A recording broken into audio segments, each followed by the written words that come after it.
Hi everyone, and thanks for coming. Tonight we have a special guest from the UK streaming in from overseas, and it's Gary Heseltine. Heseltine, I think it is, Gary, isn't it? So Gary is a former police detective. He's also vice president of the International Coalition for Extraterrestrial Research, who Susie Hansen and I have been speaking to you about the last couple of meetings, which is ICER, which is composed of scientists and academics and leading UFO researchers worldwide, which launched on the 25th of May. Some of you who've been in this subject for a while may be aware that in 2002, while still in the police force, Gary created an unofficial national database recording police sightings, which is the PRUFOS, Police Reporting UFO Sightings.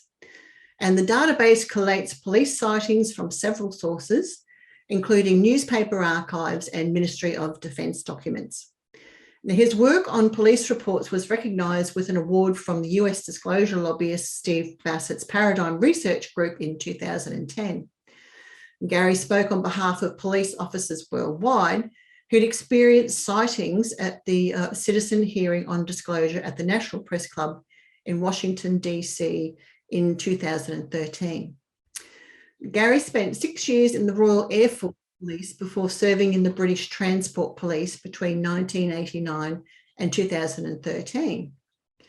He's also undertaken a 4-year reinvestigation of Britain's most famous UFO event at Rendlesham Forest in Suffolk, close to the twin bases of RAF Woodbridge and RAF Bentwaters, used at the time by the US Air Force.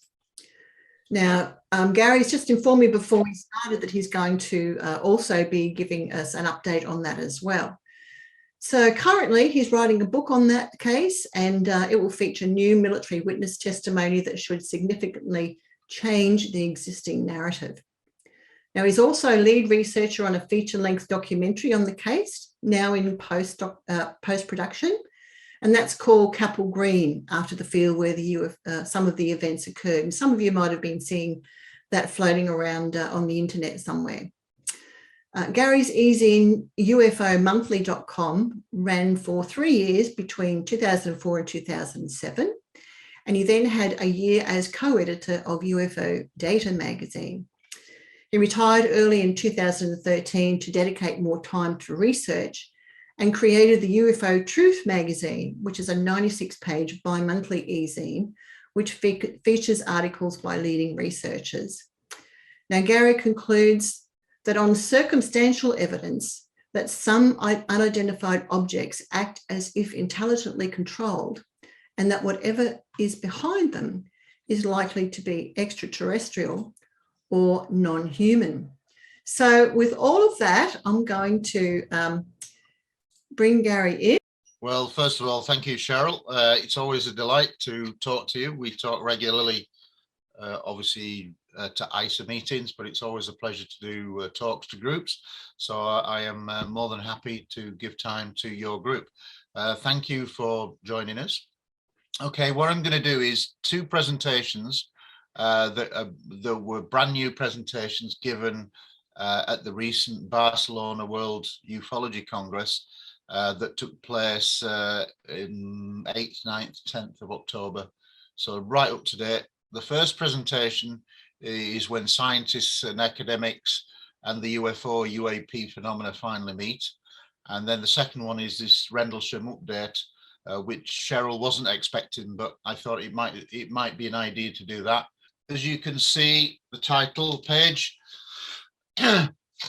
everyone in the world pretty much, regardless of whether they believe in UFOs, UAP, acknowledges that when official contact is made, i.e. when it's on the news 24/7, the government's announced that it's all real, that we've made contact, that it would be the most profound moment in human history. And I think everybody pretty much is in agreement on that. The question will always be for the scientists and academics is, we don't think that that's happened, whereas the UFO UAP community would say we believe it has. Now, in 2021, we're into a completely, almost a revolutionary period in terms of ufology, because this is the most active period or significant period in ufology in my lifetime, and I'm 61. And so we're going back to the 1950s. We have not had the amount of discussion activity that we have now. And that centers around the very important seminal moment in December of 2017, when the New York Times released a very important article. And then there was the release of 3 what were called FLIR videos, forward-looking infrared radar videos, that were officially confirmed as belonging to the US Navy. Now, just in this year alone, we've had important legislation. The first thing that came out was on the 25th of June, just a month after ICER launched, which was the Director of National Intelligence report, which was only 9 pages, and a lot of people were a bit disappointed by it, but a lot of us that could read between the lines were quite impressed with it. After that, further legislation has been enacted several times, and just in the last couple of weeks, we're talking about a permanent office being created at the Pentagon on UFO activity research. And then I've added this as well because of the science aspect. We're talking about the Galileo project with Avi Loeb, the famous Harvard professor. Now, these things alone are just unprecedented. And, you know, people say, are we any closer to a disclosure? Well, I think we are as close as it's ever been during my lifetime to making a breakthrough. And some people would argue, and I know, having met Luis Elizondo, that he would say that it's a process and it's already begun. And you could argue that he's right. And I think he would say that it begins with that New York Times article, which we'll talk about in a bit. Now, in the run-up to that release of the DNI report, what was unprecedented, so before June the 25th, 2021, the 3 to 4 weeks prior to that, I don't know what it was like in Australia, but in the United States in particular, and also in the UK, we began to see pieces. There was almost daily TV coverage of the subject. Now, that again is unprecedented. And what was different about it was that certainly in America, there was no stigma, no ridicule attached to it. I did see a couple of Australian and New Zealand pieces where they still were smiling and a bit jokey, i.e. the TV hosts, etc.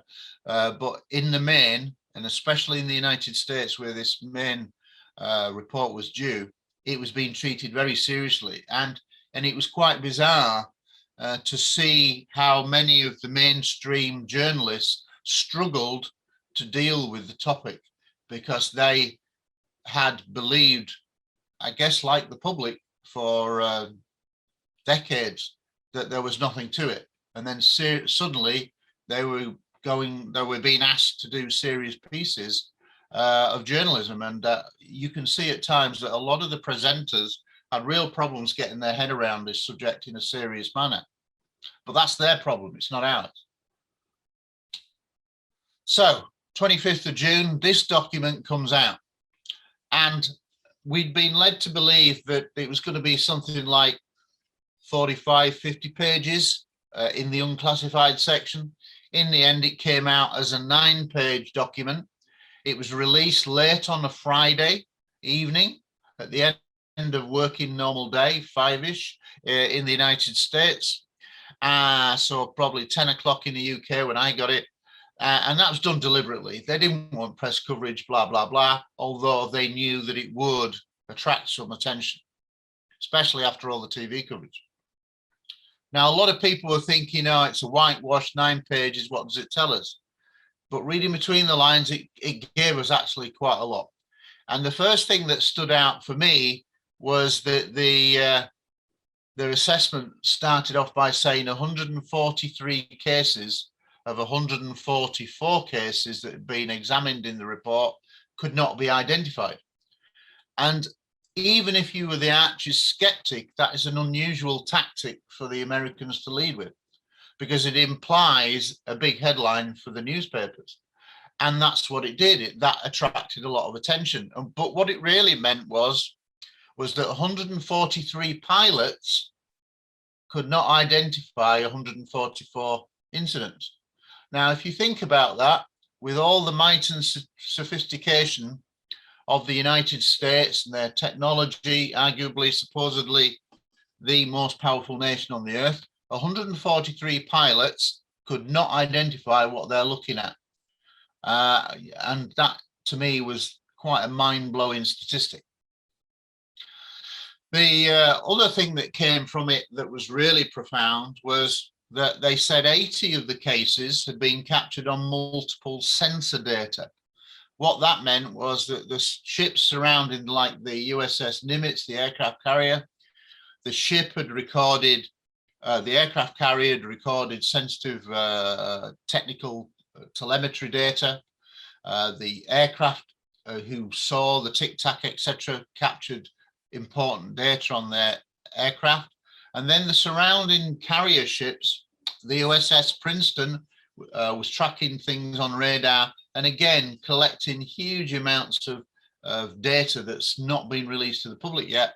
But this was data that confirmed that there was a physical object in the sky in the position where the radar said it was.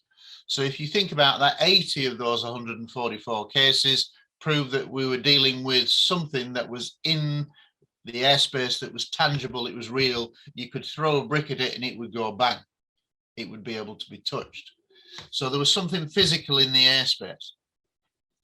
And I think the other thing that stood out as well is 18 of the cases, so 18 of the 144, they actually said displayed technology, in a sense, not yet understood or invented. So that's basically saying that there's something flying around in the airspace that we don't know how it moves. It seems to defy gravity, and it seems to defy our laws of physics. That's pretty big news. We'd never had anything really like that before. So not quite the disappointment that some people thought it was. What is frustrating is that we do know that the classified document was over 70 pages and included 40 minutes of videos.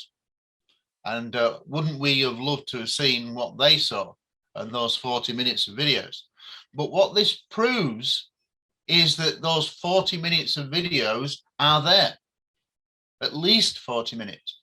And that's the key thing, because we can then, as hopefully with the media, can put pressure on the US government to say, okay, you can strip away all the data signatures, where it was recorded, whatever, but we want to see what you saw. You can shape it however you want, but we want to see what you saw. And I think eventually they will cave in and they will start to do that, but we're not at that stage yet. But what it proves is that that footage exists. And if other members of the public can see it, albeit congressmen and senators can see it, then why can't we see it as a unclassified version stripped down? We should be able to. So we need to create pressure in that area. I mentioned this at the start. What was the real thing that has changed everything is not the New York Times article itself. That's just a piece of paper that some people read. But it was the release of the 3 Navy videos. And obviously you had the tic-tac, which was the 2004 Nimitz incident, and then you had the gimbal, what was classed as the gimbal, and the go fast video. And once they were authenticated as genuine US Navy, then that took us to an entirely different ballgame. Not for so much for the likes of researchers or people that are interested in the subject, but I think for the media, because for the first time, and especially when you look at the go fast, which was the last of the 3 videos. It's the objects going across the surface of the water, moving very quickly. They're trying to get a lock on and then eventually get the lock on. Got it, says the pilot. And you see this little object skimming across. Well, that object is believed to be about 40 feet across. And it's skimming very fast just across the surface of the water. And I think what made that stand out was 2 things. One, the pilot's reactions, like, what the hell is that? And 2, for the first time, the media could go on screen, point their finger to that object skimming across the water and go, what is that? They never had that before. They had grainy videos, and yes, this is grainy black and white infrared video, but it was never authenticated military video. And this is what is different. So it's the videos that are the genie that have been released from the bottle. And once you put those into the public domain, you can never put them away again. So you could argue that that disclosure moment was really the release of the videos, because however frustrated we are that we know that there are high definition copies of this that the pilots have seen, that members of the ships, Navy personnel have said there have been much higher resolution copies. It doesn't matter. This was a seminal moment because that changed the things for the media. They finally had something tangible to grab onto and question. What is that? Explain that away. And the problem is that everyone who's looked at these videos cannot adequately explain them away. The other thing that the New York Times article did, which was really important, was it mentioned a guy called Luis Elizondo, who we all know now ran the AATIP program, the Advanced Aerial Threat Identification program, and that ran between 2007 and 2012 at a budget of $22 million US. It was essentially overseen by Senator Harry Reid. But this was, again, pretty unprecedented because it proved that the United States had been lying for many, many decades, because they'd said repeatedly since 1969 with the closure of Project Blue Book that the US didn't investigate UFOs, UAP. Well, here we had this secret program being revealed in this New York Times article, and this again just proved that the American government had been lying. Now, what was also that eventually came from the release of these videos is that this creation of a US Navy task force. And it was the Navy task force that then submitted material from the intelligence services across America that formed the basis of the unclassified 9-page report released on the 25th of June, and also the classified 70-odd page report and 40 minutes of video that was given to members of the Senate and Congress. One of the other things that came as well during this period leading up to the release of the DNI, and I would think a lot of you may have already seen it, was the 60 Minutes special segment. Now, 60 Minutes, for those of you who aren't aware, is the top American documentary series. Every country has one leading TV program that's considered the top one, and in the United States it was called the 60 Minutes. Now, the 60 Minutes usually features 3 or 4 segments, and there was a 14-minute segment on the UFO UAP aspect, and that was unprecedented. So again, another indicator that the mainstream media were finally beginning to take this subject seriously. So again, a very important moment. But when we talk about this subject, and when you initially were talking to the likes of Luis Elizondo and Steve Mellon, who works in the government, they were only really talking about things that had been seen since 2004, i.e. with the Tic Tac Nimitz incident. And a lot of people, like those who were part of ICER, were trying to remind people in the media that actually this subject goes back a long way. And we have over the years, collected some good technical and scientific data. Excuse me. And one of the things that I thought for this presentation is just to remind people about some of the good stuff that's been recorded technically. Now, I don't know if many of you are aware, but there was a very famous sighting over Belgium on the night of the 30th, 31st of March, when basically two F-16s were involved in what turned out to be a 75-minute dogfight with a radar confirmed UFO, as it was classed then. Now, a lot of people don't realize that this object had been seen visually by many people, hundreds of people, and including many dozens of police officers on the ground, a huge triangular object, before the pilots got scrambled. Now, the pilots never saw the object visually, but they tracked it and interacted with this object for 75 minutes. But all of the telemetry data was recorded on video on one of the aircraft. The incident was tracked on 7 airfields or airports, 3 of which were military, 4 of which were civilian airports, using different radar equipment, and all of them were tracking the same object as it made the same maneuvers. Now, at times, this object was able to perform some incredible feats of flying that we couldn't replicate even now. For example, it was able to break multiple lock-ons. Now, in theory, when an aircraft gets a lock-on with its weapon system, it's not able, an object should not be able to break that lock-on, but this did repeatedly. And the other thing that it was able to do, it was its extraordinary maneuvers. At one point, it made a right angle turn and pulled 35 Gs. And when we look at how much the human body can take, even now, even with the most special astronaut spacesuits, the maximum we can do is 11 G.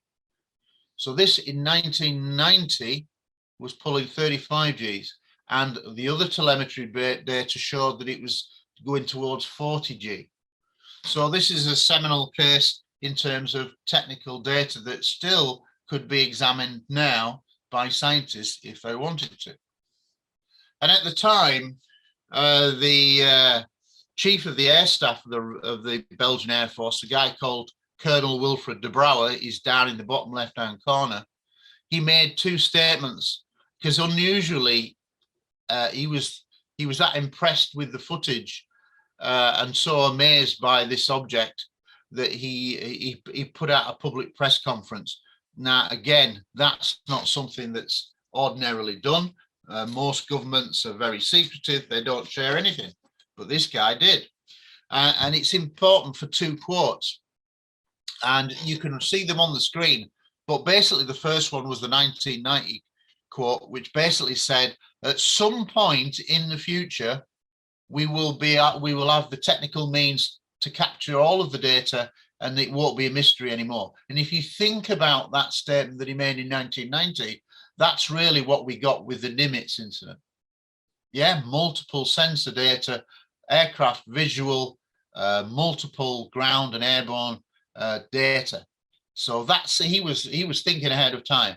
And the reason why he said that the 1990 case didn't pass the test of full conclusion that it was something was because only one of the 2 F-16s recorded the telemetry data and the video instrument panel. He said if both of the aircraft had have recorded on video and the telemetry data, then it would have matched, but they only had one of the 2 aircraft that was filming the incident. Yeah, so that was his level of corroboration that he said it just fell by. But if you think about it, what we're really talking about in that 1990 quote is what happened with the Nimitz incident, the game changer. We had all of those things. And then again in 1991, he basically said the Belgian Air Force has arrived at the conclusion that something real entered into the Belgian airspace. We don't know what it is. And that's basically what he was saying. Very important. The 2004 Nimitz incident will go down now as one of the seminal moments in history because of that sensor data aspect. It got everything that we needed. It had a visual seen by multiple pilots. It had ground and airborne telemetry data all captured, and it was recorded on infrared video, which could be shown in a court of law, hypothetically, etc. As I've said already, the releasing the 3 FLIR videos.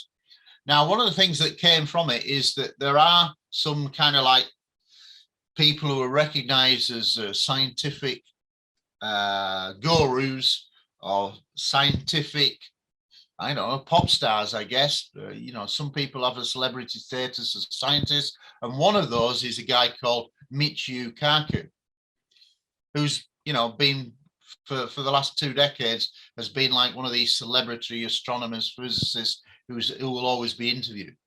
Now, he used to be really, really skeptical on the UFO issue, but after he saw those 3 FLIR videos, he changed. And basically, he then now, and I'll come to it later, he will now say that having seen those 3 FLIR videos, the presumption should be now that they are extraterrestrial, and it's now for the authorities to prove otherwise. So he's done a complete flip, which if you think about somebody of his standing, is pretty unheard of. And similarly, when we talk about the Oumuamua, the interstellar object that Avi Loeb wrote the book about, extraterrestrial, the first sign of intelligent life beyond Earth, he thought that this was because of its shape, the way that it accelerated away from the sun, and the gravity of the effects of the sun meant that it had some kind of propulsion system. He thought this was the first interstellar craft. It's still open for debate, but that's what he thought. And what it did is he was unusual in that he started to talk about it, and he wrote the book, and since has become very vocal on this subject and saying that we have to examine everything. And we do have to have a look at the UFO UAP phenomenon. There are other groups doing great work. Scientists, for example, SKU, Scientific Coalition for UAP Research. Now, there's basically about 65, 70 scientists, mostly based in the United States, but they look at it in a very evidential scientific way. And they recently released a report of what was called the Puerto Rico footage, the Aquadilla Puerto Rico footage, which if you haven't seen it, you should track it down, because it basically shows one object maneuvering near an airport. It's tracked, and at one point it goes into the water, it then separates into 2, it then then appears to go underwater. They released a scientific report that said this thing is real, it's a physical object, it is moving, it's in the airspace, and we don't know what it is. Again, scientific research. The Galileo project has only recently been launched with Avi Loeb. And when we were in Barcelona just a couple of weeks ago, he was supposed to be there in person, but because of the restrictions imposed by Harvard University, he wasn't allowed to travel. So he did a live link presentation for about an hour to the audience in Barcelona, and I was lucky enough to be there. And at the end, he was open to some questions and answers. And one of our ICER members from Italy, Paolo Guzzardi, was able to ask him a couple of questions, in a sense, on behalf of ICER. And one of those questions related to, does he think that the United Nations should be getting involved in this subject and having a wider debate? And his response was actually very surprising, because he said, yeah, basically, we should now be taking this to the highest levels, and we should be having an open discussion. And one of the 3 parts of the Galileo project is to look at the UAP UFO phenomenon. This is unprecedented. You would never have got any of this if it wasn't for those FLIR videos, in my opinion. So it's made science sit up, academics sit up, and now consider the ufology subject. Now, a lot of people don't like the title ufology. I personally do, because if you've got to have an ology as a science, we are classed as a pseudoscience, but I think eventually there is probably going to be a case for saying that within 5 to 10 years, there will be university courses in ufology, because it sounds better than UAPology. It just doesn't run off the tongue. Ufology does, in my opinion. So I think there's still a case for ufology. I still personally like the word UFO. I think it's far sexier than UAP, and I guess it's giving my age away, and we're living that age where that's what we used to call it. But yes, you change your audience to your audience. So this is what Michio Kaku said. We've reached a turning point. It used to be that believers had to prove that these objects were from an intelligent race in outer space. Having seen the 3 videos, now the burden of proof is on the government to prove they're not intelligent beings from outer space. What a turnaround that is. But not everyone agrees with him. For example, one of the other sexy scientists who's always there is Neil deGrasse Tyson. And on the 5th of March, I put this up because he rarely says anything interesting about the subject, but he did it. He put it on Facebook with a caption from the FLIR videos. So what that proved at the very least was he'd seen the videos. Now, if Michio Kaku can look at the FLIR videos and be completely 100% persuaded, this guy has still got his head stuck up his backside in many ways, and he will get left behind eventually. But he's very famous. He has a huge audience. But what he said on the Facebook is not knowing what it is does not count as evidence for knowing what it is, which is absolutely true. But that's the closest he's ever come to talking about the 3 FLIR videos. But the fact that he put it up with a caption proved that he can't say, well, I've never seen them. He has seen them. And eventually he will have to change his tune, because literally the rest of the world is changing their tune. And of course, this man, Luis Elizondo, has become very famous now as the most famous face of this AATIP new phase from 2017. And when he went on that 60 Minutes program, that top American documentary series, he said, we're dealing with something that an object that pulls 600 to 700 G-forces. Remember the Belgian case? That was only 35 to 40. So now we're looking at 600 to 700 G-forces that moves at 13,000 miles an hour. Wow. It can evade radar. It can go in land, sea, and space. We're actually saying transmedium. No signs of propulsion, no control surfaces. And this seems to defy the effects of gravity. That's precisely what we are saying. So this is a marked difference from anything we've ever had.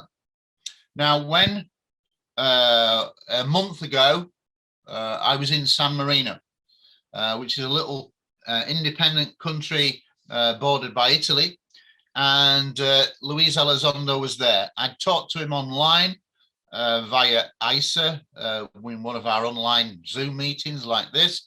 But it's not the same as meeting somebody.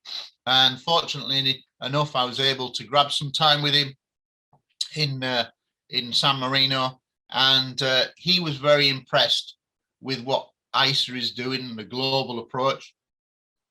And I privately said, look, if you think that ICER is doing a good job, I'd like you to endorse ICER on the likes of TV and podcasts that you do. And within 2 days after that conference, he went on a major podcast and was absolutely glowing about ICER. So he again has backed ICER in the sense of an international global approach to this issue. And only a few days ago, he sent me a message, because we've stayed in contact, and I'm hopefully going to be meeting him in London on Tuesday for a lunch, a late lunch with him for a couple of hours and he says that he's got new information about what's going on in the likes of the Pentagon.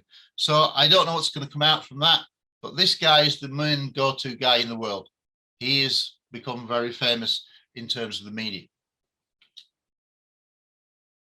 Why do we think a global approach is needed? Well, despite all the good work by the likes of MUFON, countries around the world doing their own research, SKU, etc., we have to come together now, finally. And it would seem that because of the release of the FLIR videos, then the knock-on effect is quite profound. We are getting to the point where TV is having to take it seriously. Yes, there is frustration that they're not taking enough time after the release of the report to study it, but we are making a change. And almost at least every couple of weeks, there is a major article taking place in a major publication or major magazine in what would be classed as mainstream.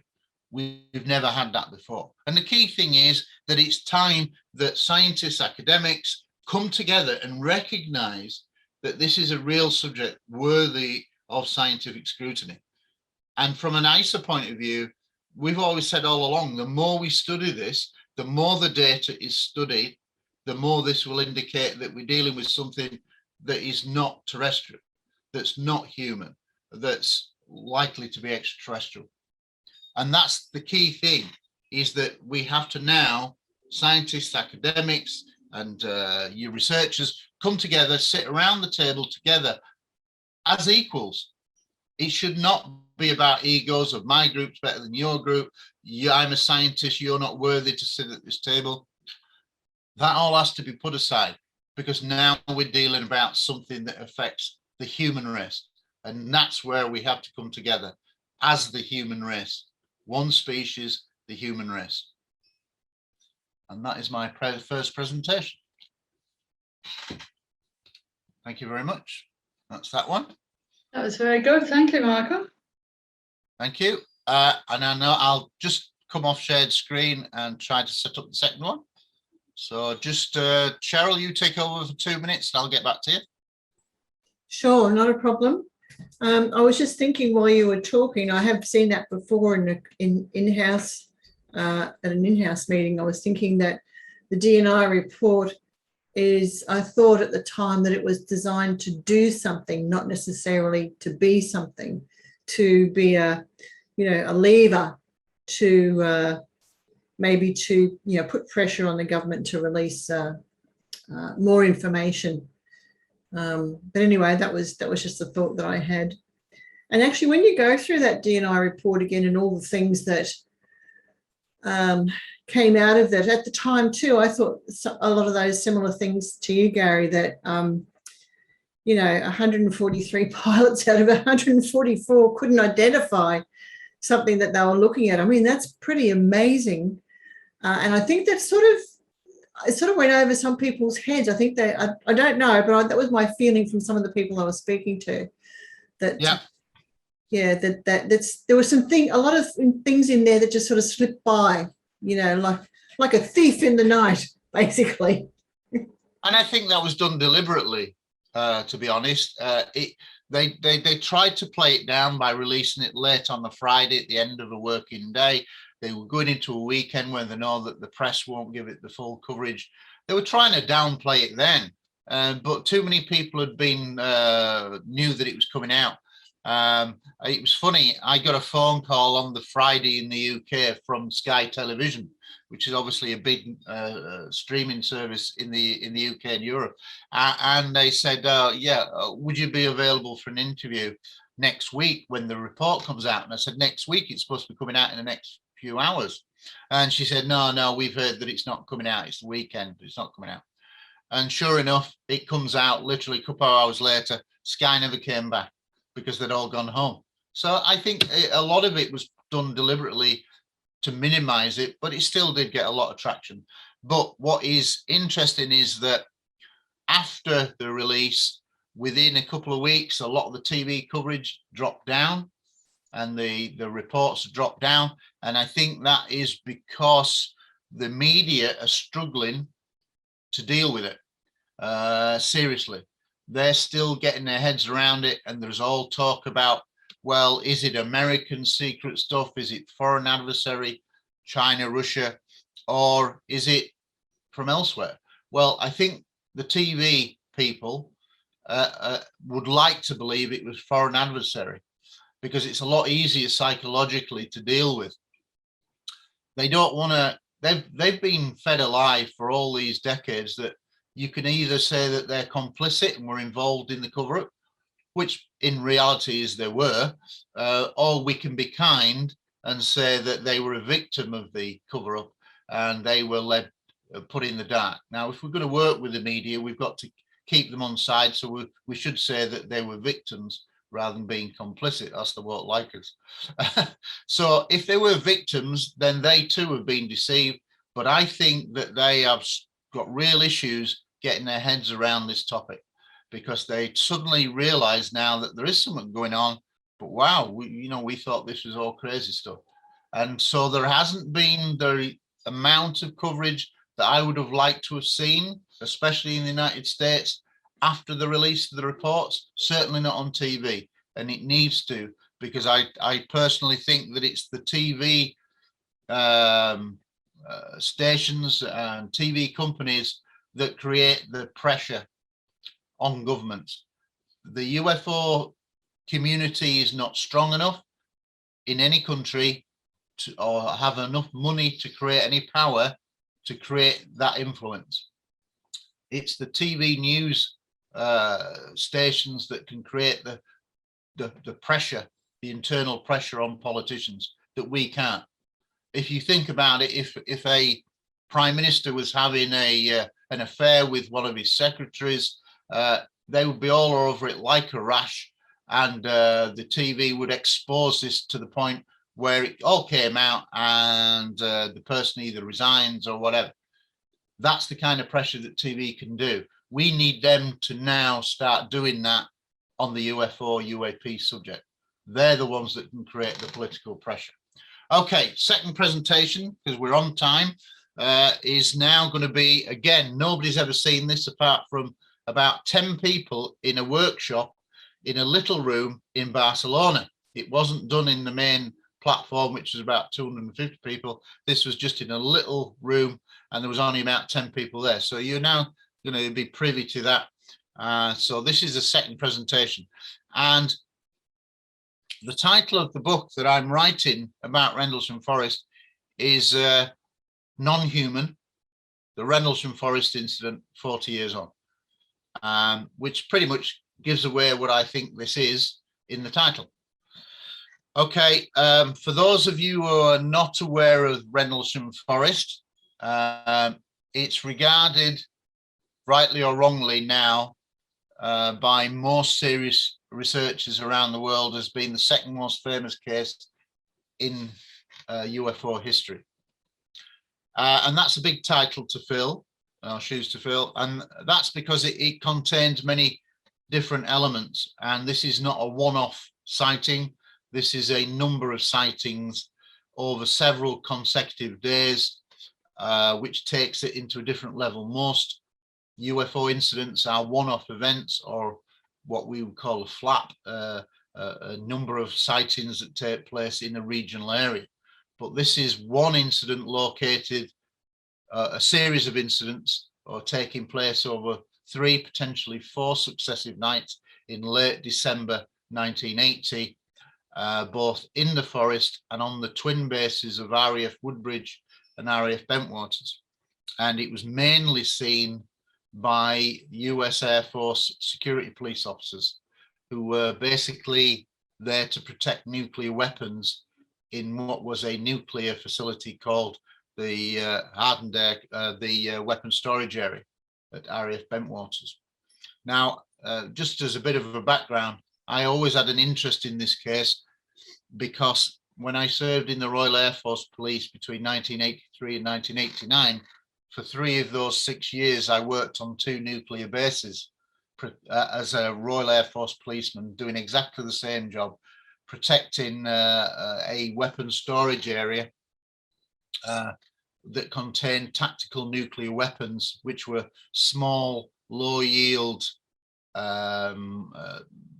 bombs, for want of a better word, that could be attached to fighter aircraft in the event of Soviet aggression, because during my time it was still part of the Cold War scenario, so prior to 1991. So we were in the Cold War.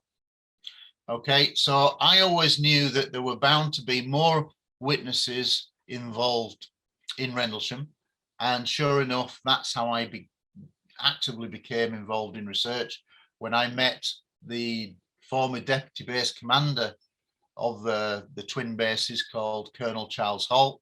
You'll have seen him in many interviews if you're aware of the case. And I went on to have a 7-year collaboration period with him between 2007 and late 2014, until I ended that, and I'll explain as we go along. Okay, so this is the presentation on Rendlesham Forest. In 2017, out of the blue, I received a phone call from a film director called Dion Johnson, and he basically asked me to become the lead researcher for a new documentary that he was putting together called Capel Green, and it was all about the Rendlesham Forest incident, or incidents. We call it the Rendlesham Forest incident, but it's a misnomer really, because we're talking about 14 or 15 different UFO events over a number of days. So incident is just a collective title on this. Okay, these are real photographs of what the forest looks like now, and it's very close to the Suffolk coast, maybe 5 miles away from the Suffolk coast, and you'll have heard of what's called the Orford Nest Lighthouse being supposedly responsible for what the airmen saw and got confused with the light of the lighthouse, which was always ridiculous, but the press have given it lots of attention, because again, the press have always tried to play this case down, as have the governments of the United States and as have the governments of the UK tried to play this down. Okay. The guy on the left there is that you see wearing the dark jacket is Dion Johnson, the director. The guy wearing the white top is an airman who's a very important military witness who will give a lot of really good testimony in the book, called Steve Longero.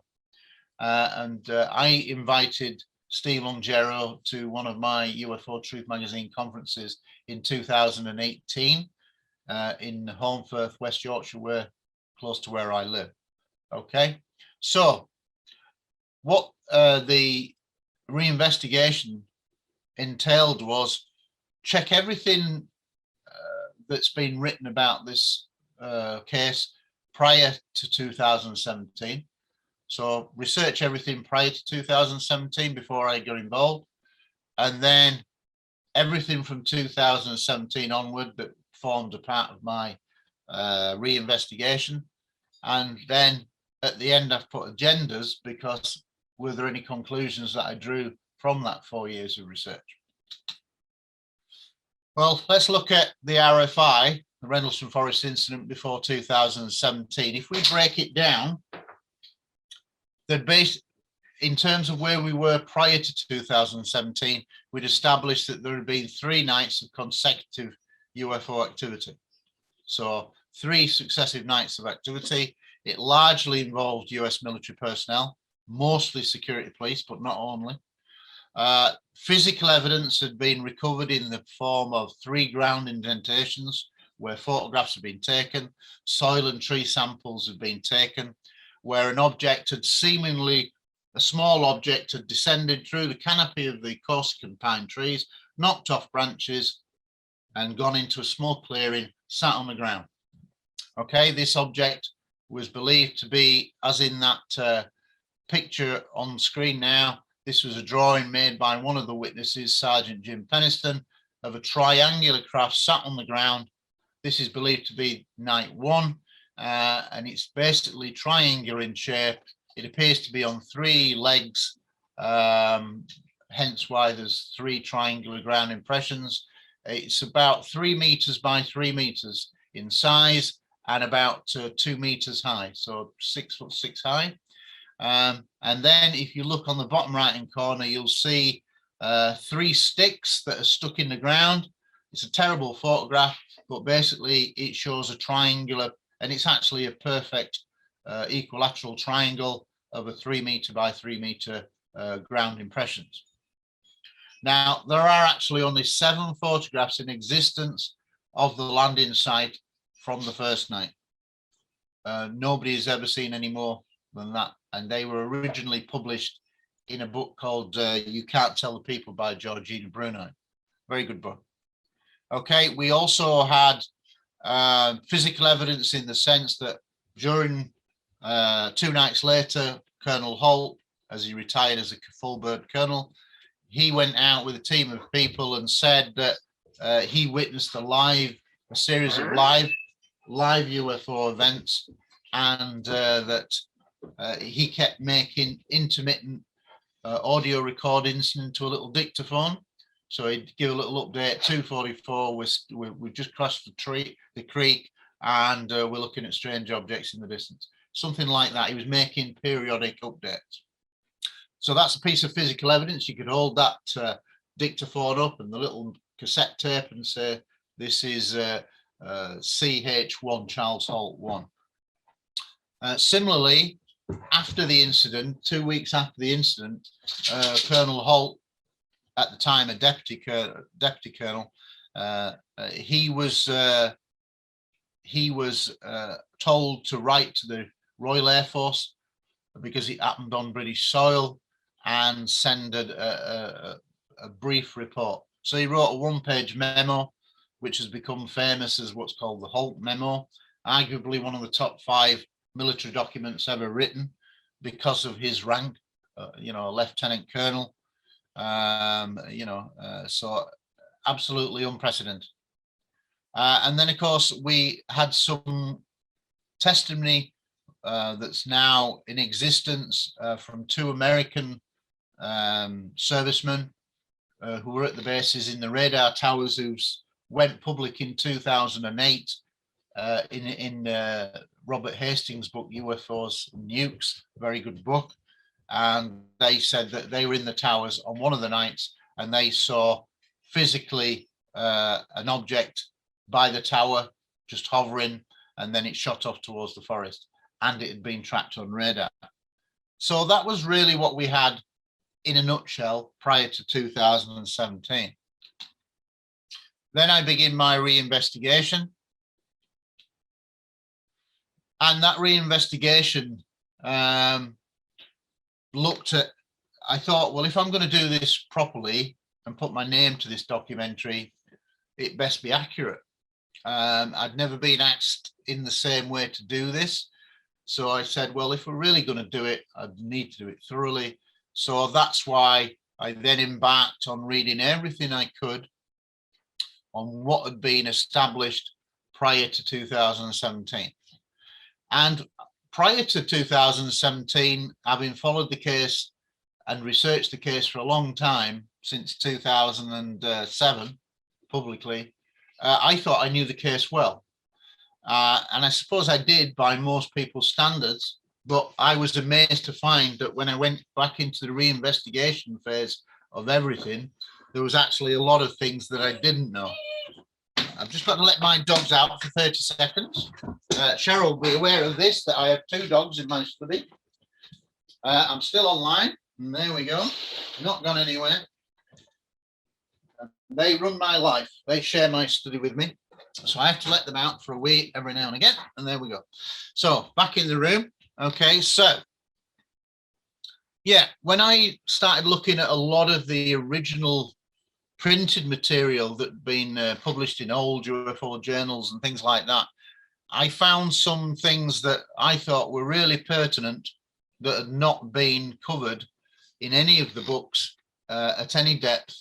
There've been probably 7 or 8 books written on the subject of Rendlesham Forest, but none had really given prominence to what I thought were real I would say kind of, there were two things that I found that were kind of leapt off the page. Historical information that most people weren't aware of, that I wasn't aware of. And so if I, you know, as a researcher who was looking into it, if I wasn't aware of it, I'm pretty sure that the public weren't aware of it. And for me, as a former detective, there were two pieces of information that leapt off the screen that deserved more attention in terms of the media. And they will be shown and highlighted both in the book that I'm releasing soon and the documentary that should be released in 2022. So there were a lot of old things that I found that should have been in the media and had much more publicity. And some of the researchers had not been given the credence for doing some of the really good research. That, for example, that if you look in the top right hand screen, you'll see a black and white photograph of two researchers called Ray Boucher and Scott Colburn, Ray Boucher being the guy on the left with the beard. Sadly, Scott Colburn, the one on the right, has died a couple of years ago, but Ray Boucher is still alive. And when I talked to him during the course of my research, I said to him, I think you pretty much solved the case in 1985, got it right. And he agreed. And I said, well, why do you think that you've never been included in any documentary? And there's been over 50 documentaries made by television companies over the years. And he said, I don't know. And it's a good question. Why were some excellent researchers not featured at all in any of the TV documentaries? Not once. And they're very rarely featured in any of the books written on the subject. And yet by 1985, they'd essentially figured out a big piece of the story. And again, I'll come to that later. All right. When we began the filming for the documentary in late 2017, this photograph at the bottom was in the actual one of the areas where supposedly another incident had taken place in a field called Capel Green, hence the title of the documentary. But without going into too much detail, when we went to that area and set up in an area where supposedly this craft had landed, all of our camera batteries and telephones, batteries, our smartphone batteries, all died. As soon as we set up the first time in the field where supposedly a landed craft had come down on another night, couldn't explain it, all the batteries failed. And we never were able to explain that. Whether it's a coincidence, I don't know, but all the power from our mobile phones, all the batteries that had been checked prior to going into that field that had all been charged, all died. Very, very weird. So again, from our point of view, it kind of showed that even now, 40 odd years down the line, there are still some anomalies that are going on in that forest that we can't explain. And that was one of the incidents that will come out in the film. Now, this is, like I said, I had a 7-year collaboration period with Colonel Charles Holt. Now, if you look on that picture, you'll see the devilishly handsome person wearing the light top is me, and the smaller guy on the left holding the document is Charles Holt. And Charles Holt was this deputy base commander who was effectively the second in charge of what was 12,000 people on the two twin bases. So again, prior to 2014, I'd been heavily involved in the case from 2007 onwards when I met Holt for the first time. We agreed to work on a potential film script because I always think that eventually the Rendlesham story will be made into a film. It's going to be at some point, but it's very complicated. I'd met the other leading witnesses, which was John Burroughs, Jim Penniston, Larry Warren, and had also met with former MOD official Nick Pope, who obviously had worked at the UFO desk in London for 3 years between 1991 and 1994. So they're the most prominent people associated with the case. Like I said, I found several old documents that I think should really be highlighted, and I will highlight them significantly in my book. There was a very early documentary, one of the best ones ever made, of the 50 or so that have been made worldwide. It was made by CNN, the TV news channel, the US news channel, and it was a 3-part special. You can see it on YouTube, and it was filmed in '84 but released in early '85. And again, significant number of military witnesses were filmed on screen, but they were done in darkness. Their faces were blanked out, but they were given references like Airman G, which we know now stood for Airman Greg Battram, who plays a prominent part in one of the stories. When we look at the case prior to 2017, you've got to say, is there anything wrong with the existing narrative of the case? And 4 years on after my reinvestigation, there's a whole lot wrong with the narrative. The narrative of the last 25 years of the case, the way it's being portrayed in the media, is wrong. That shadow of that is wrong, and it's being controlled by just 4 people: Holt, Penniston, Burrows, and Nick Pope. They have effectively controlled the narrative in the media via documentaries, newspapers, etc., for the last 25 years. However, during the course of my 4-year reinvestigation, I spoke with many military and civilian witnesses, some of which had already given testimony, but then I interviewed them again and got more testimony. Some are new testimony military witnesses. One, an absolute new witness, never ever gone on record yet, and he will be a part of the book that will come out shortly. And he's got an amazing story, military witness involved in one of the nights of activity, and what he is not a security police. He was an aircraft technician fixing a phantom aircraft near to the East Gate, and his story is amazing.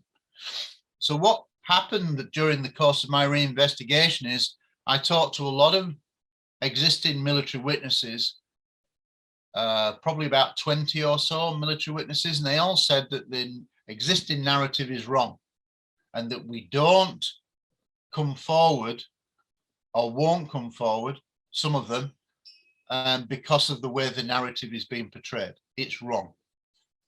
And basically, anybody that says something different, who's a military witness, is attacked by Holt, Penniston, Burrows, and Nick Pope, which is a bit odd, because if they're all involved in the same incidents or a series of incidents, they should all be working together just to encourage people to come forward. So basically, the narrative of the RFI changes since 1996. Basically, Colonel Holt retires, Jim Penniston retires, Airman John Burrows retires, and Nick Pope starts to get involved publicly when he goes public in 1996. And at that point there, that's when the narrative changes. Those 4 people then control it. Now, prior to 1996, and the original military whistleblower was this controversial guy called Larry Warren, who I think may have spoken in Australia before, I'm not sure. But he was controversial because he was a young 18-year-old kid who basically said that he'd witnessed something that nobody else had, supposedly, which was that on one of the nights, not sure which night, he'd been taken from a perimeter post to eventually a field, and in this field there was a strange ground fog on the ground, and there was a cordon of security police around this strange fog. Suddenly a red light approaches from the coast, stops over the mist. There's an explosion of light, and where the mist had been, there was a translucent craft on the ground in this field. And he said that senior military personnel turned up, 3 entities emerged from the craft, and there was some kind of silent telepathic communication going on between the senior military officers and these 3 entities. And not only that, that it was being filmed on both video, early video, and cinefilm. Wow. Now, when that story emerged, that was right off within days of the incident. That story of something being in a field and entities being seen didn't originate from this guy, Larry Warren. It originated from a farmer's report within days of the incident taking place. Nothing to do with Larry Warren. But Larry Warren became the first military whistleblower when he agreed to give a statement to 2 American researchers called Larry Fawcett and Barry Greenwood, who were writing a book called Clear Intent, and they included his testimony because it seemed this fantastic case. And it didn't point to anything else. Nobody else had gone public. Holt hadn't gone public at this time. Nobody knew about the Holt memorandum at the time, the audio tape. Penniston hadn't gone public or anything, nothing. So the only person that was the first person militarily to go public and say, I was there and involved in an incident, was Larry Warren. Hence why he becomes the original military whistleblower. There had been civilian whistleblowers who had lived around the perimeter of the twin bases. They'd seen things as well. But as soon as 1996 comes along and Holt, Penniston and Burroughs retire and Nick Pope gets involved, this guy then starts to be targeted and marginalized. The question is why? Now, pre-2017, was there any compelling evidence to say that Larry Warren's field scenario was genuine? And the answer is yes, but most people don't realize this because they don't do the research.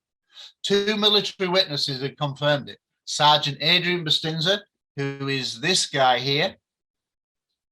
Just see my cursor over this guy here kneeling down. Sergeant Adrian Bustinza.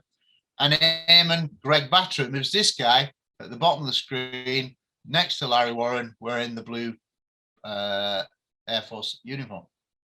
So 2 people had historically in interviews confirmed Larry Warren's story back then. But why was it being marginalized? Post reinvestigation, remember the guy that I said at the start stood next to the director wearing a white t-shirt, bald? A guy called Steve Longero. He's this guy in what was one of his military photographs. Now, he'd been mentioned by Larry Warren in his book with Peter Robbins, Left at Eastgate, but his story had never really been told. Well, cutting a long story short, I did an interview with him in 2018. A transatlantic phone call for 3 hours cost me £140 on my mobile phone, but it was worth it. It was audio recorded, so we've got that testimony. And he basically said, yeah, Larry Warren was involved on one of the nights I was involved. And he goes on to say that he was involved in 2 UFO incidents himself during that period. 2 incidents that nobody's aware of, that you will soon become aware of when the book comes out. But on one of those incidents, he's saying, I saw Larry Warren out in a forest by what's called the staging area, where all the vehicles met up before you went into the field, which was about 300 meters away. Now, what's significant about Steve Longero is not that he's a friend of Larry Warren's. They weren't close friends at all, but he knew him because they'd been on the same training course. Their basic training had been done together. So when he says, I can recall seeing Larry Warren in the field, in the forest, the staging area, then that's a good recognition. I was on a course with him just a few weeks ago. That's a great recognition from a policing point of view. So he's pretty absolutely certain Larry Warren's there. So Larry Warren's involved. And then in the bottom right-hand corner, there's a guy here called Steve LaPlume. Now, Steve LaPlume, again, was at the bases at the time, and he had an incident that he saw himself in February of 1981. But he wasn't involved in the December sightings. However, he became friendly with Larry Warren, and he will say that he spoke to another guy called Mark Thompson, who Larry Warren said was involved on the night he was out. He got picked up from the perimeter location, and this Mark Thompson was also in the vehicle as well and went out to the forest and was in the field. This guy knew, Steve LaPlume says, I had a conversation with Mark Thompson that says, yeah, Larry Warren's telling the truth because I was there too in the field with him. So again, it's an indirect hearsay, not as valuable as a direct testimony of this guy, but nevertheless an interesting twist. But that's not all.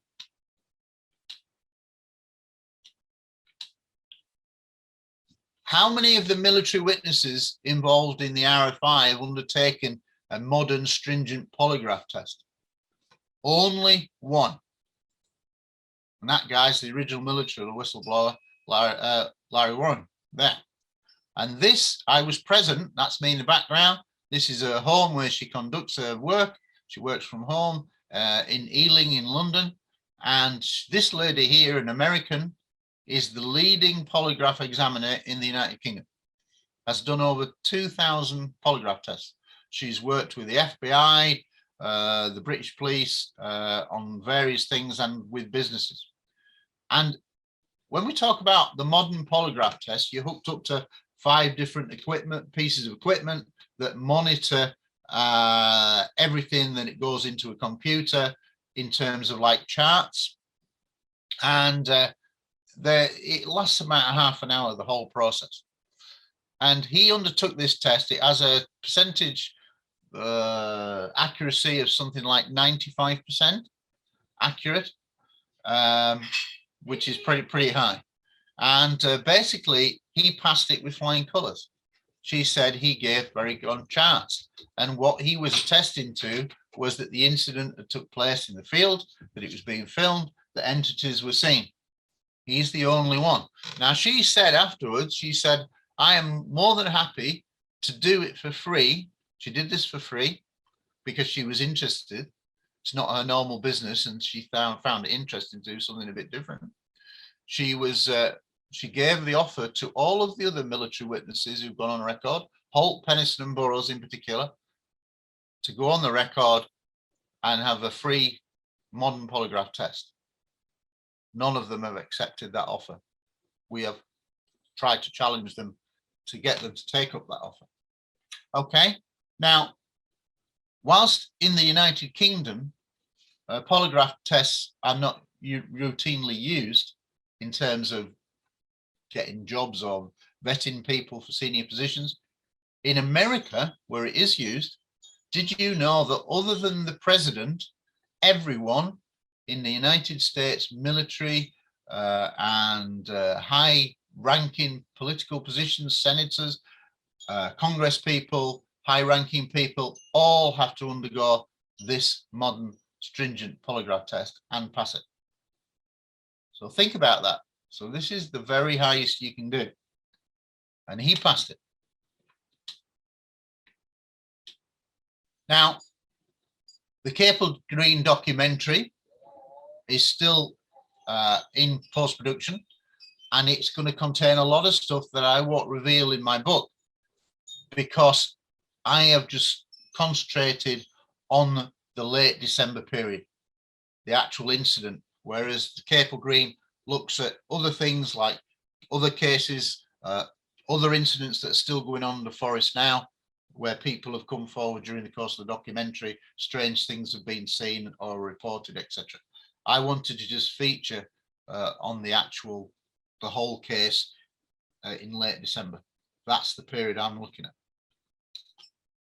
Now, ask this question. Did any of the military witnesses involved in the RFI suffer any detrimental health biological effects?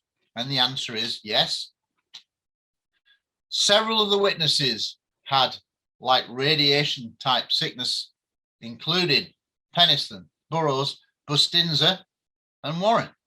So again, indicating that something, at least at some point, they got close to something that gave off strange radiation. were any of the military witnesses subject to interrogations by various intelligence agencies? And the answer is yes, including Peniston, Bustinza and Warren. I know this guy here on the left in the white, the only time he has ever featured in a documentary, a guy called Ed Cabanzak. Now, Ed Cabanzak refuses to now go public because he doesn't like the way the case is portrayed because of the existing narrative. And he will say that he was interrogated too. Is there any scientific data to be found? And the Capel Green documentary will reveal that. So what I mean by scientific data, is there any trace evidence of anomalous radiation found anywhere in the forest? And the answer is yes. And that will be portrayed in the film. So there is significant new testimony that's going to come out, scientific data regarding one of the places where an alleged craft came down, and is there residual radiation still being found? And the answer is yes. And the real details come out in the documentary. Did a UFO send a beam down into the nuclear weapons storage area, just like the artistic drawing there of that I had done for it several years ago? And the answer is yes. And Steve Longero, this bald-headed guy who was right at the beginning with a white t-shirt, who had been trained with Larry Warren, he said that one of his two incidents, his first incident, began when he was inside the nuclear weapons storage area. Now, prior to Steve Longero, it had always been rumored. There had never been a direct witness who would say, I was that person, I was inside. Well, Steve Longero is now that person, and he will say that early on his shift, he was inside when a UFO shone a beam down into the nuclear weapons storage bunkers, and he will go on the record and he will feature extensively. He's the guy I had the 3-hour transatlantic phone call with. I subsequently interviewed him when he came over for the conference, and has been filmed for the documentary as well. So he has got a lot of testimony, and he confirmed that he was guarding nuclear weapons. Now, after all these years, 40 years, the press have always refused to give to the public all the best evidence, and they've been quite happy to give skeptical explanations prominence. There has been what would appear to be an obvious campaign to downplay the significance of the case. And one of the most common excuses was this: supposedly they saw the light from a lighthouse, which is called the Orford Nest Lighthouse, which has actually just been demolished in last year because the coastal erosion, this picture was taken a few years ago, coastal erosion had done it to the point where it was about to topple over, so it was demolished. But supposedly this is what was responsible for 15 incidents in the forest. Right, 15 incidents at multiple locations in and around the twin bases and the forest. It was always a ludicrous explanation, but every documentary that's ever been made by TV, about 50 plus documentaries so far, all of them have always given this as a plausible explanation for some of the sightings or all of it. Most documentaries only think that there are 3 incidents: the first night, the second night, and the third night. That is a much too simplistic approach. There are about 15 incidents, separate incidents in different parts on and off the bases. So the idea of a floating lighthouse is ridiculous. That was 6 miles away, 5.8 miles away from where all the activity and sightings took place. And the other thing as well is that in 2007,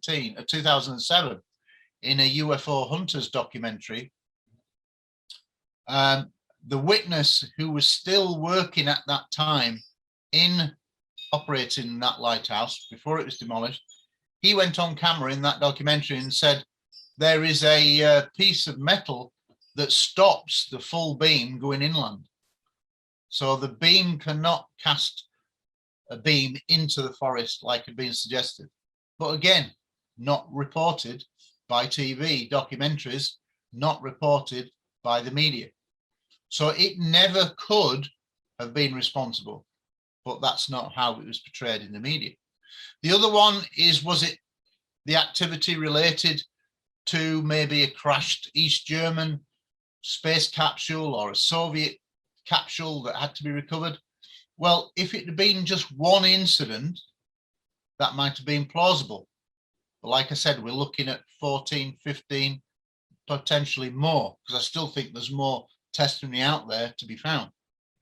So one, it might have had some credence, but not when it's 14 or 15 at various locations, both at Bentwaters, Woodbridge, and in the Rendlesham Forest.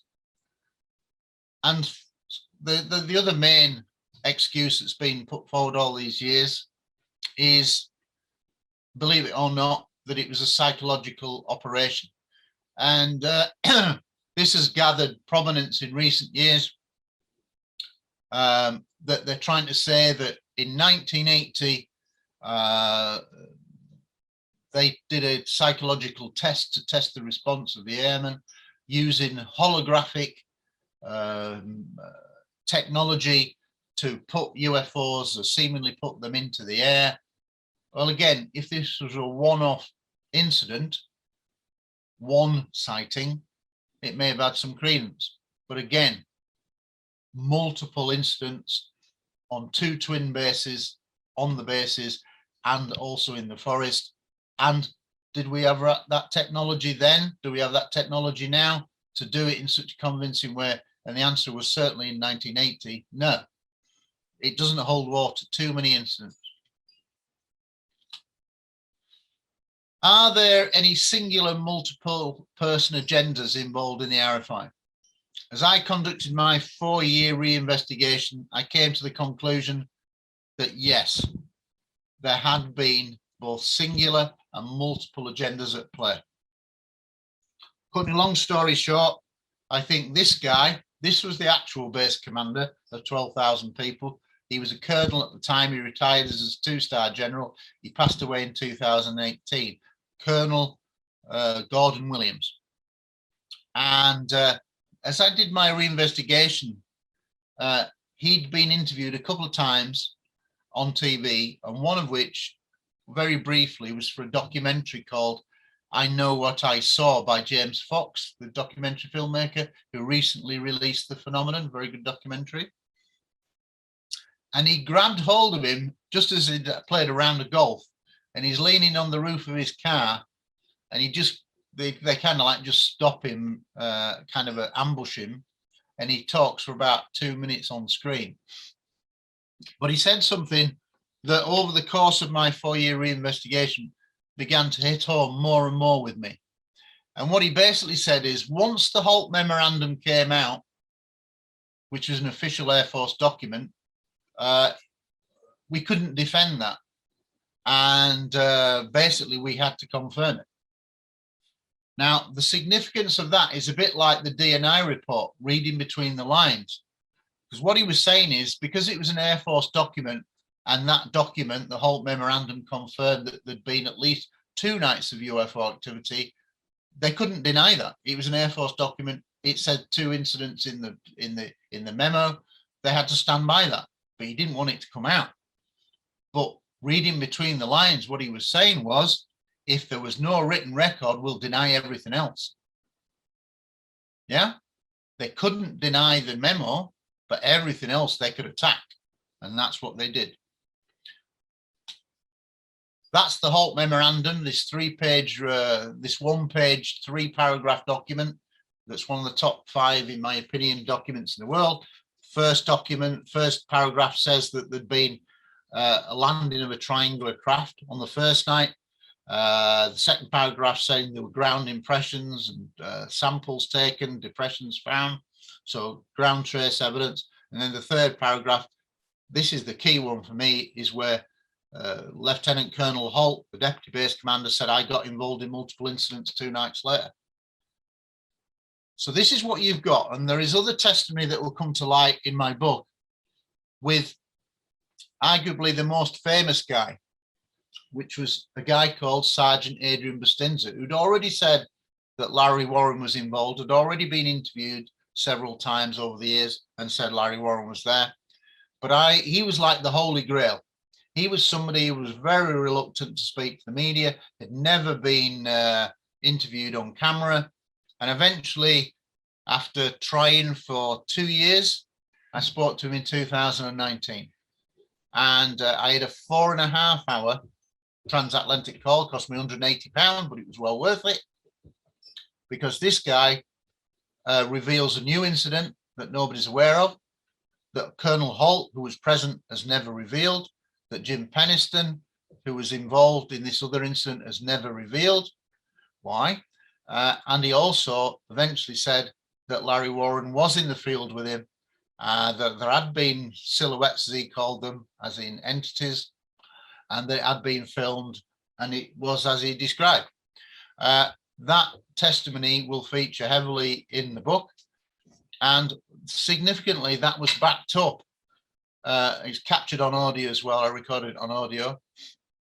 But significantly, a few months later, I was able to film him for the first time. It's never ever been on camera. And I had a 75-minute Skype video interview, which was recorded with him. And again, he gives new information about the things that happened to him afterwards. And he reveals a lot of new information. But this guy has never been on camera ever. And I finally get him on camera, and he will feature in the book, extensive transcripts, and he will feature in the documentary as well. So this should mean that in 2022, the entire narrative, if there is any justice in the world, should change. And more witnesses will hopefully be encouraged to come forward. So I think that Holt and Peniston were involved in a joint downplaying of the information, selective information. I think Nick Pope got involved in the case from 1996 onwards, has worked and with all the main people, and I believe that he was deliberately put into the media to control the narrative of this very famous case. And in my book, there will be something like a 28-page chapter on him, on his actual background and his involvement in the case. And I think it will make for interesting reading, all based on evidence. I can only work with evidence. And as I've always said, it's not a question of liking people or disliking people. It's a question of where does the evidence take me? And if you're a good investigator, it should take you where the evidence falls. So I always say the evidence falls where it falls. That is the evidence. So that's the way I went into the reinvestigation. And that's why I say that in 2022, the narrative should change considerably on the RFI. And a lot of questions will be asked of some existing people as to why they didn't reveal the other incidents that other airmen have revealed to me. Other incidents that they say they were involved in, i.e. Sergeant Peniston and Colonel Holt in particular, that they were involved in other incidents that have not been revealed. And this is a question for them to answer, not for me to answer. I'm just raising the evidence based on the military testimony that's coming from other people that is corroborated on some occasions several times. So they have to answer those questions. And there you have it. So that's it's a tantalizing glimpse of what is going to come out in the next few weeks and months, because hopefully my ebook will be launched initially as an ebook in hopefully before Christmas, so in December, and the printed version will probably be January, February time. Okay, the Capel Green documentary, I'm frustrated like everyone else is, because it's now taken over 4 years. I didn't sign up for it to be that long. It was supposed to be done by 2019, but I'm not a professional editor. and to get it to the standard where we wanted it shown in cinemas and be submitted to film festivals, etc., to get wider coverage. It has to be at certain standards, and I don't have those technical skills. So we are in frustrating times, but that should come out in 2022. I was just wondering, could you share some of the physical side effects that happened in that case to people? Yeah, slightly different. Larry Warren, the original military whistleblower, he about 4 years after the incident started to bleed from the neck and have blood pouring through his neck, or not pouring, but oozing from his neck. And when he went to the doctors, they basically said, "Have you been exposed to some kind of radiation?" And he had to admit to them that he had.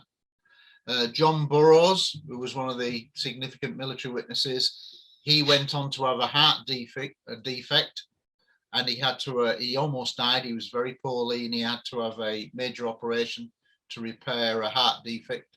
And they said that had been caused by exposure to some kind of radiation.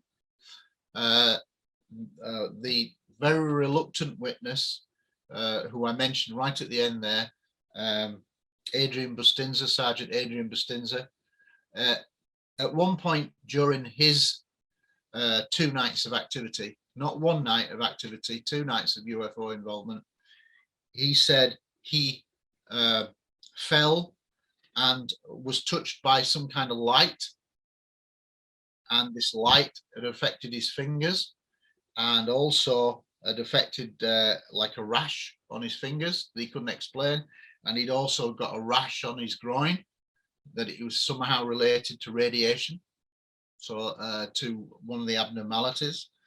Sergeant Jim Peniston has never really talked about his illness as a result of close proximity, but we know that he got paid out by the VA, the Veterans Association. He got some kind of compensation because that emerged after the citizens' hearings, that he was one of those that got paid out.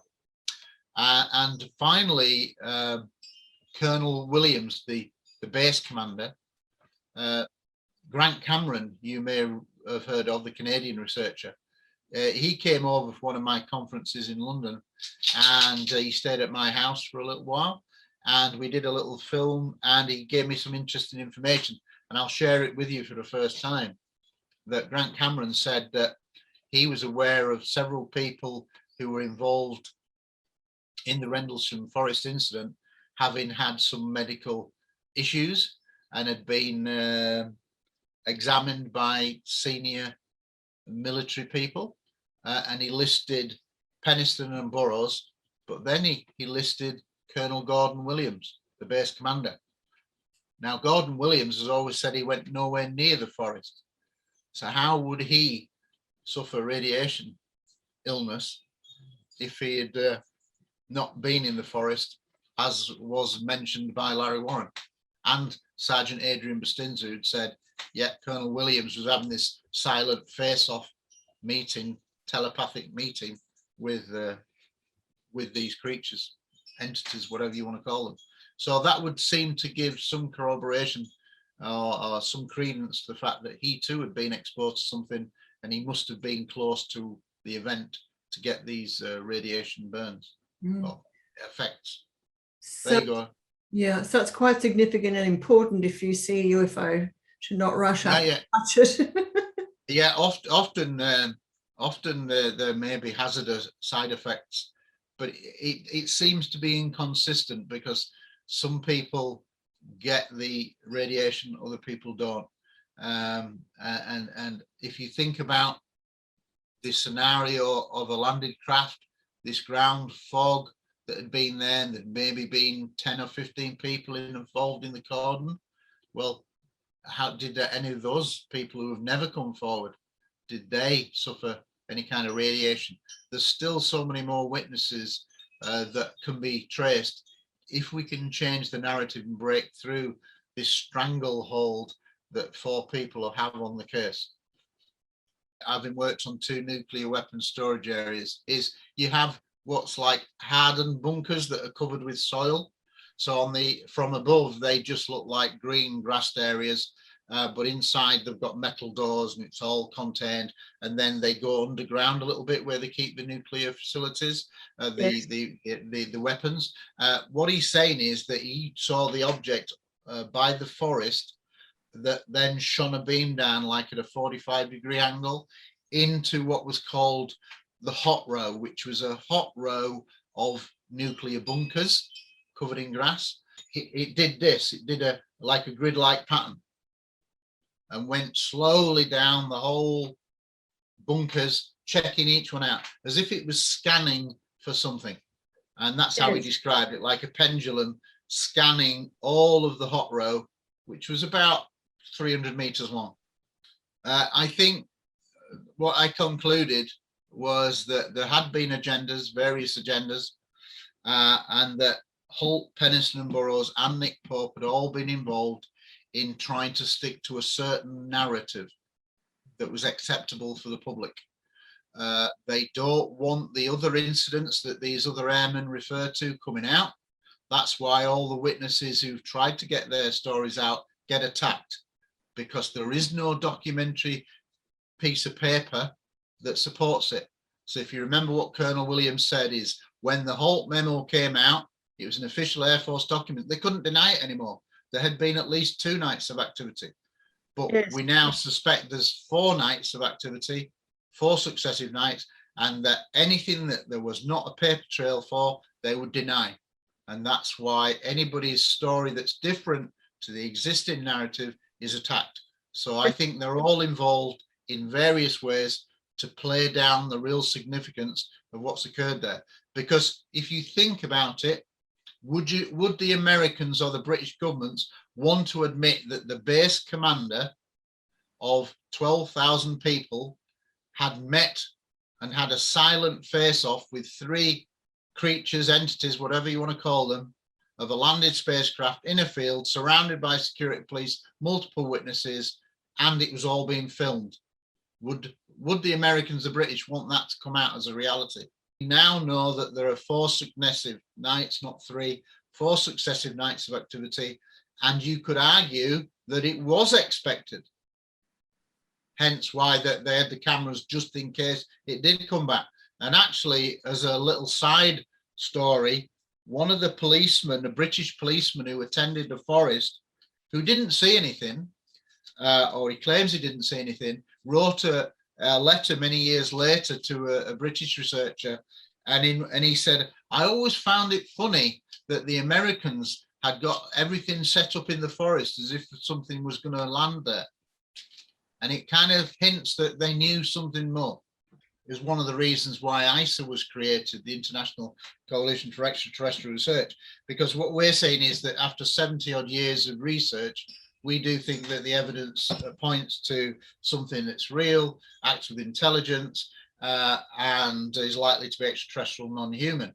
Now, we think that you should be preparing, the world should be preparing for that now, the what if scenario. What if this is real? Because don't forget, 95% of the public still believe that it's rubbish, that that's the stigma that's been attached to the subject.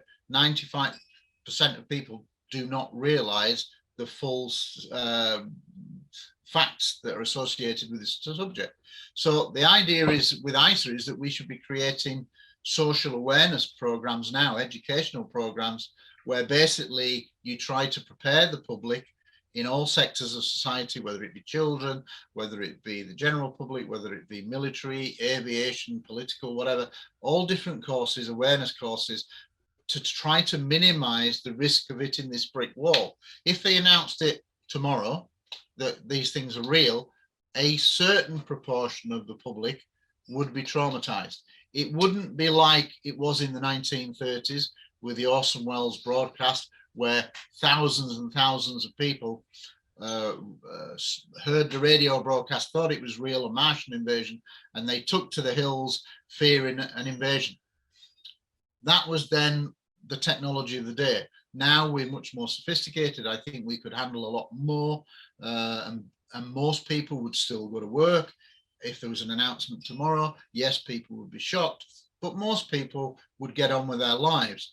Some people, though, would be psychologically traumatized, feel very vulnerable, and it's for those people that you need to start doing awareness courses, because if you think about the effects of COVID, we'd never had a pandemic before, we'd never had things like lockdowns and periods where you're isolated, and it's led to a huge increase in mental health issues that nobody anticipated the effects of the lockdown. Well, I suspect that unless we start preparing the world for this coming new change of reality, that a proportion of people will suffer psychologically when they find out that this is real. Hence why we think that we should be preparing people now. But we have to, we're battling against 70 years of stigma, going right back to the 1953 Robertson panel, which was commissioned by the CIA. That's where the debunking comes from, 1953, where they said we'll work with all forms of the media to debunk this subject, and it's worked very, very well. So you've got all those decades of institutionalized stigma that we have to break down, and that's why governments will be slow. But if you think about the situation that we're in now, in terms of the subject, a year ago, if you said to the likes of Cheryl and me a year ago, would you like to be in a 3-horse race as to the reality of the UFO UAP subject, as in ET non-human, we'd have snapped your hand up. But we're actually now in a 2-horse race, because there are only 3 options on the table now, and one of those has just been ruled out. The Americans have ruled out that it's secret American technology, so it's not 3 options anymore, it's only 2. The 2 options are it's either foreign technology, China or Russia, or it's from elsewhere. And at the moment, we're in a 2-horse race. So we're that close to a breakthrough. Now, I don't think that the American government will ever suddenly on the White House lawn stand up and say, well, actually, they are extraterrestrial and we've been studying them for 70 years. They're never going to do that, because they've lied to the public for 70 years. They're responsible for this stigma that's been created. The best you can hope for is that through a process of elimination, which is what's happening now, is that eventually they'll say, well, actually, we've studied all the data and the technology that we're getting from the data is too advanced. We don't think it's foreign technology. And then by that process of elimination, not American, not foreign technology, they are only left with one thing. So it may well be that Biden or whoever the president is at the time says it's not foreign technology. It looks like we're dealing with something that we don't understand. That's as close as you're going to get to a disclosure moment. But at that point there, that's when it goes 24/7. We're dealing with something else. And you'll know when it's real disclosure with a big D, because it will be 24/7, just like a terrorist bombing that takes place in any country. It's wall to wall, every news channel, on every station around the world. That's what it will be like. And like I say, this 2021 is the most important year since the 1950s. I think most people who are in the subject research-wise will probably attest to that. There's so many things going on that we're on a process, and the genie is out of the bottle. I think the momentum will keep building, and I think that within 3 to 5 years we'll get down to that process of elimination where foreign adversary is ruled out. I think if you actually listen to people now, the likes of Luis Elizondo are saying it's not foreign technology. Steve Mellon is saying it's not foreign technology. The more the data is analysed, the more impressive the technological leap is that takes it away from foreign technology. So we're on a, I don't see a way back now for them to cover this all up anymore. Bit by bit, it is starting to gain credence, and there will, I think, reach a tipping point where eventually I liken it to a dam, that the dam will break. At the moment, there's a few bricks missing in the middle of the dam, and the pressure is building up where the bricks have gone out, and it's putting more and more pressure. But eventually, there will be just a collapse of the dam, and that's when we'll be in that major disclosure moment. But I think it's coming. I just do not see how you can cover this subject up now with everything and with all the prominent people who've gone on the record during the last 12 months. I think we've started on a process that will lead to something. Quite what it will look like, I'm not sure, but something is coming. Well, thanks so much, Gary. It's been great having you here. Like I said to you earlier, it's a bit strange being on the other side of the meeting, but it's been great and really appreciate it.